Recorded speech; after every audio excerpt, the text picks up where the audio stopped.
folks, I'm here with a brand new electric griddle. Ours, unfortunately, after several years of service, got attacked by a kitten, long story short, and is no longer with us. So we had to purchase a new one. Noticing how boring the packaging is, it is a Black & Decker griddle. We got it from Walmart.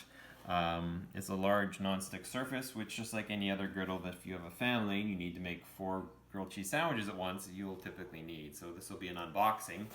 We're in Canada, so of course the back is in French, which is less useful, but long story short, really boring box.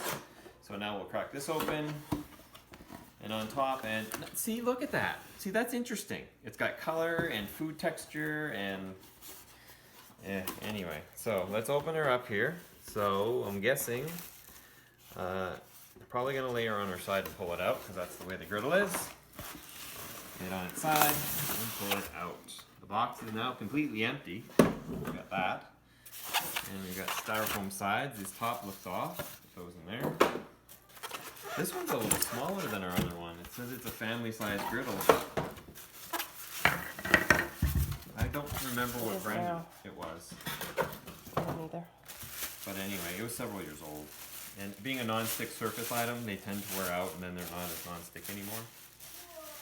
But still, pretty cool. So the bag is there. We have an instruction sheet which clearly indicates where various things are on the machine. If you've never dealt with a griddle before, then probably that's good for you to read, but we've had one. The grease tray, which is tiny. Long story short, we typically clean ours after like we have burgers or something by heating it up and pouring some water on it, and that water tends to wash the grease away. So this being small kind of makes that more of a pain. If it's big, you can put a little bit more water on it, but it's just the hard plastic. Looks like it just slides in between the legs here. Everyone said slide in between the legs. And then we come over here to the power cord.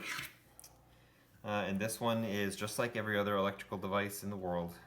You set it up to It's got temperature settings on it still though. It does have temperature. It still does. We just kind of go by feeling on ours. It's kind of dark.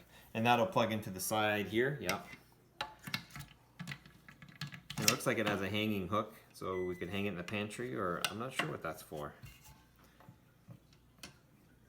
It's a strip. Yeah, that's it. It gives it. Okay, that's pretty cool. So it does have a little leg feature here. So if you're making sandwiches, great. But if you need it to drip fat down one way, like when we cook burgers tonight, over it goes. That's pretty neat. Still haven't got this thing crammed in right. There we go. And we'll untie the tie and plug it in. I'm going to wash it first. It's a little bit of light soap. Just get anything manufacturing going on. So that's the Black & Decker family. If I switch the box over, I can read it. So that's the Black & Decker family size electric griddle. It is fairly large. I mean, it's not a half-size one or a burger griddle, but you can use these to cook just about anything. So if you have any questions on it, we'll lay a review if we get any interest on it later. But it's a griddle. It's what it is. So, and please subscribe to our channel, Red Barn Homestead, for more exciting appliance videos and sewing machines and all sorts of cool things and unboxings and everything else along those lines. Thanks, guys. Have a good day.